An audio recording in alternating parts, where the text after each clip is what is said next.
बहुत प्राचीन समय की बात है, जब धरती पर राजाओं की शक्ति से अधिक उनके हृदय की भक्ति का मूल्य था। तब मालवा के महान सम्राट इंद्रद्युम्न अपने वैभव और पराक्रम के लिए नहीं, बल्कि भगवान विष्णु के प्रति अपनी गहरी निष्कलंक श्रद्धा के लिए प्रसिद्ध थे। उनके महलों में सोना चमकता था, उनकी सेनाएं शक्तिशाली थीं, परंतु उनके मन में एक ऐसी तृष्णा थी जिसे न राजपाट शांत कर सकता था, न यश, न ही संसार का कोई सुख।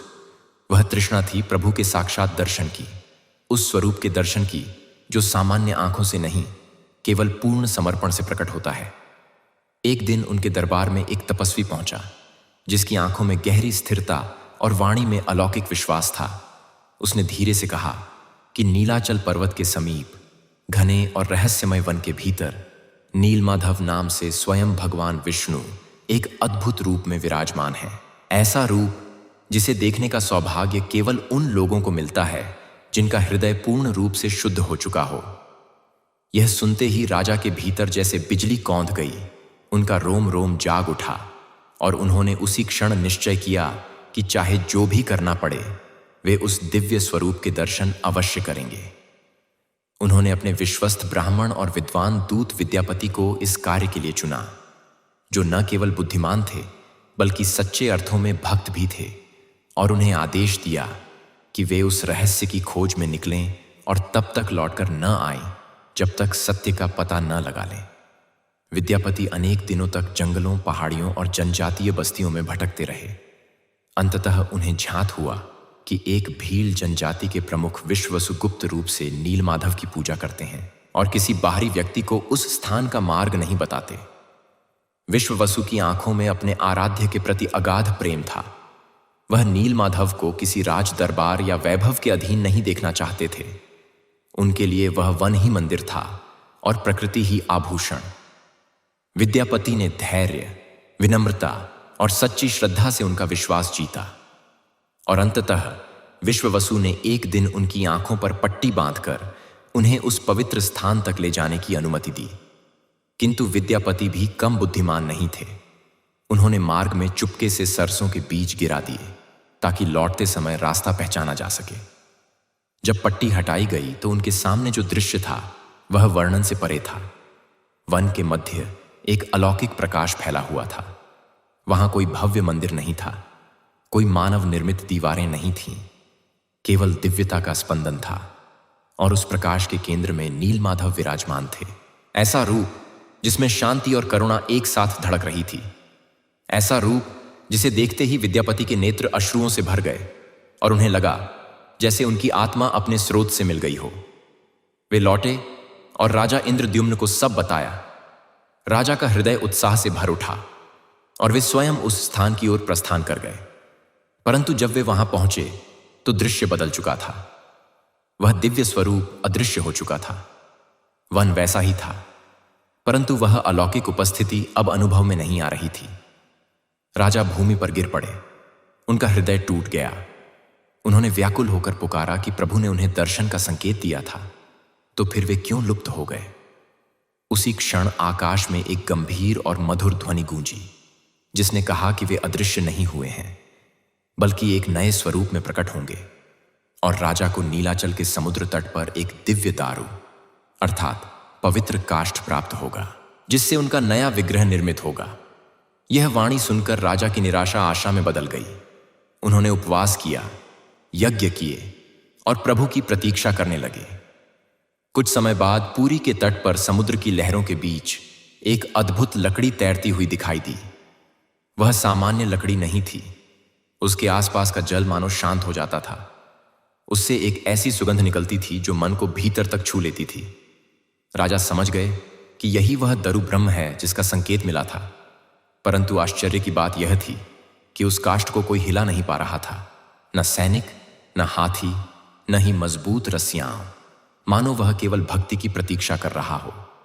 तब एक साधु ने राजा से कहा कि इसे बल से नहीं, समर्पण से उठाया जाएगा, और राजा ने अपने आभूषण उतार दिए, अपने राज चिन्ह त्याग दिए, नंगे पांव समुद्र तट पर आए और फोल्डेड हाथों से प्रार्थना की कि यदि यह वास्तव में प्रभु का स्वरूप है तो वे स्वयं को उनके हाथों में समर्पित करते हैं।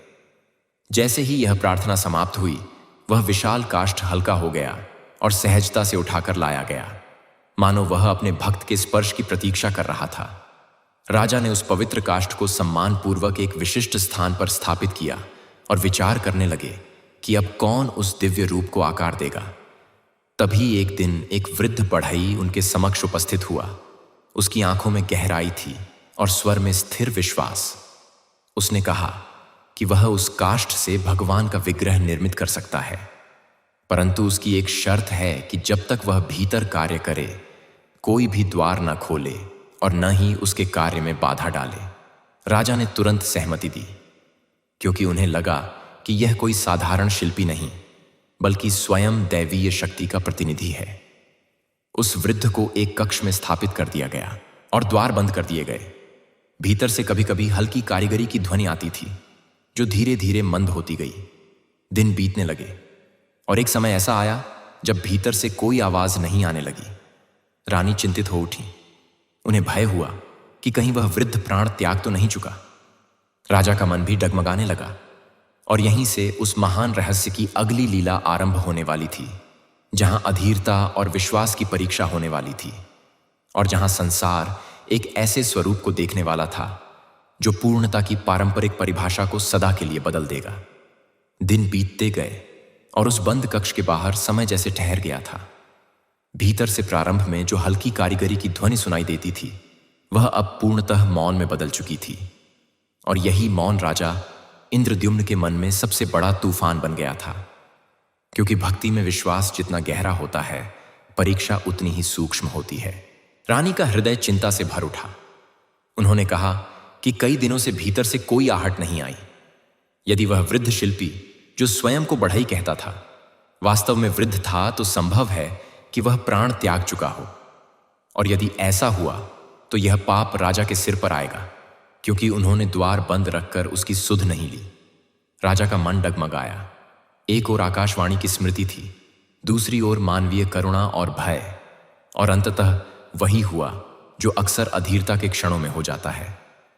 उन्होंने द्वार खोलने का आदेश दे दिया। जैसे ही भारी द्वार धीरे धीरे खुले, भीतर का दृश्य देखकर सब स्तब्ध रह गए। वहां कोई वृद्ध शिल्पी नहीं था, कोई औजार नहीं, कोई अधूरा काम करते हुए मनुष्य नहीं। केवल वह दिव्य काष्ठ था जो अब एक अद्भुत रूप में परिवर्तित हो चुका था। परंतु वह रूप पारंपरिक मूर्तियों जैसा नहीं था। हाथ पूर्ण नहीं थे, पैर स्पष्ट नहीं थे, शरीर की रेखाएं मानो जानबूझकर अधूरी छोड़ दी गई थीं। किंतु वे नेत्र विशाल, गोल और जीवंत थे, जैसे ब्रह्मांड की समस्त चेतना उनमें समाई हो। राजा के हृदय में पहले तो क्षणिक पीड़ा उठी कि उन्होंने धैर्य खो दिया। यदि वे कुछ और प्रतीक्षा कर लेते तो शायद रूप पूर्ण हो जाता। परंतु उसी क्षण आकाश में दिव्य ध्वनि गूंजी, जिसने उनके संशय को भक्ति में बदल दिया। वह वाणी कह रही थी कि यही उनका इच्छित स्वरूप है। वे पूर्णता के बाहरी चिन्हों में नहीं, बल्कि भाव की पूर्णता में प्रकट होना चाहते हैं। वे ऐसे ही विराजमान होंगे ताकि संसार जाने कि ईश्वर शरीर की समरूपता में नहीं, प्रेम की अखंडता में बसते हैं। राजा भूमि पर गिर पड़े। उनकी आंखों से पश्चाताप और आनंद के आंसू एक साथ बहने लगे। उन्होंने समझ लिया कि यह अधूरापन वास्तव में एक गहरा संदेश है। मनुष्य की दृष्टि जिसे अपूर्ण समझती है, वही दैवीय दृष्टि में संपूर्ण हो सकता है। उसी दिव्य काष्ठ से 3 स्वरूप प्रकट हुए। मध्य में जगन्नाथ, एक ओर बलभद्र और दूसरी ओर सुभद्रा, और इन तीनों के रूप में एक पारिवारिक, स्नेहमय और सरल ईश्वर का दर्शन हुआ, जो राजसी आभूषणों से अधिक सहज मुस्कान में रमण करते हैं। जगन्नाथ के विशाल नेत्र मानो समस्त दिशाओं को एक साथ देख रहे थे। उनमें कोई पलक नहीं थी, जैसे वे कभी झपकते नहीं, क्योंकि वे हर क्षण अपने भक्तों को निहारते रहते हैं। और उसी क्षण राजा को अनुभूति हुई कि यह रूप केवल मूर्ति नहीं, एक जीवंत उपस्थिति है। धीरे धीरे यह समाचार फैल गया कि नीलाचल में भगवान ने एक अनोखे स्वरूप में प्रकट होकर स्वयं को जगन्नाथ अर्थात जगत के नाथ के रूप में स्थापित किया है। और जब उनका प्रथम अभिषेक हुआ तो वातावरण में ऐसी शांति और उल्लास था जिसे शब्दों में बांधना कठिन है। राजा इंद्रद्युम्न ने उसी स्थान पर भव्य मंदिर के निर्माण का संकल्प लिया, परंतु उनके मन में अब वैभव का अभिमान नहीं था। बल्कि एक बालक की सी सरलता थी, क्योंकि उन्होंने अपनी आंखों से देखा था कि ईश्वर राजसी प्रतीकों से परे हैं। वे उस हृदय में निवास करते हैं जो प्रतीक्षा करना जानता है, और कभी कभी अधीरता भी उनकी लीला का भाग बन जाती है। कहा जाता है कि जब पहली बार जगन्नाथ का रथ निकला और उन्हें नगर भ्रमण कराया गया, तब लोगों ने अनुभव किया कि वे किसी दूरस्थ अप्राप्य देवता के दर्शन नहीं कर रहे, बल्कि अपने ही परिवार के सदस्य को स्नेहपूर्वक विदा कर रहे हैं।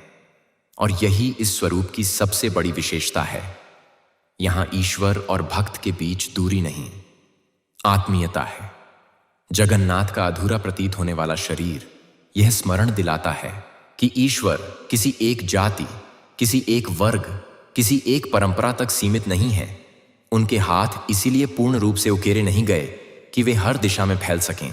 उनकी भुजाएं आकार से परे हैं, और उनके चरण इसीलिए स्पष्ट नहीं कि वे किसी एक भूमि तक बंधे न रहें। वे हर हृदय में चल सकते हैं। राजा इंद्रद्युम्न ने अपने जीवन का शेष भाग इसी सेवा में अर्पित कर दिया।